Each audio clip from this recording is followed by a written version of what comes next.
Hello বন্ধুরা, চলো আজ তোমাদের সাথে শেয়ার করব আমার অফিস যাওয়ার পথের কিছু দৃশ্য, অফিসের কিছু দৃশ্য আর আবার ফিরে আসার কিছু দৃশ্য।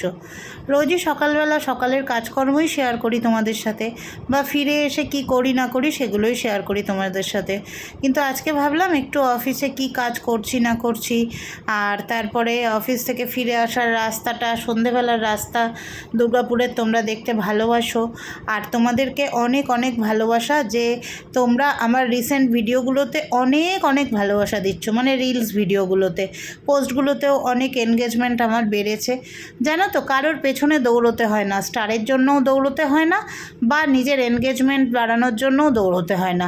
নিজের চ্যানেলে যদি তুমি মন দিয়ে, মানে নিজের প্রোফাইলে যদি তুমি মন দিয়ে কাজ করো, মন দিয়ে নিজের কন্টেন্ট তৈরি করো, আর সেই কন্টেন্ট যদি মানুষের ভালো লাগে, মানুষ এমনিই তোমার পাশে থাকবে, এমনিই তোমাকে ভালোবাসা দেবে। লাঞ্চ টাইম নিয়ে এসেছি পরোটা, পনির দিয়ে ছোলার ডাল আর ঠাকুরের প্রসাদের মিষ্টি। খেয়ে দিয়ে নিয়ে আবার কাজের মধ্যে লেগে পড়বো, তারপরে বাড়ি ফিরে যাওয়ার পালা। আর আজকে সারাদিন বৃষ্টি হয়নি, কিন্তু কারেন্টটা ভীষণ জ্বালিয়েছে। লাইন একবার আসছে একবার যাচ্ছে, একবার আসছে একবার যাচ্ছে। চলো ছুটি, এবার চলো বাড়ির পথে চলেছি। এবার মনটা খুব খুশি খুশি লাগছে, এখন বাড়ি যাচ্ছি আর বাইরে একটা সুন্দর ঠান্ডা ঠান্ডা হাওয়া দিচ্ছে। চলো আজকের মতো টাটা, বাই বাই সবাইকে, সবাই ভালো থেকো কিন্তু।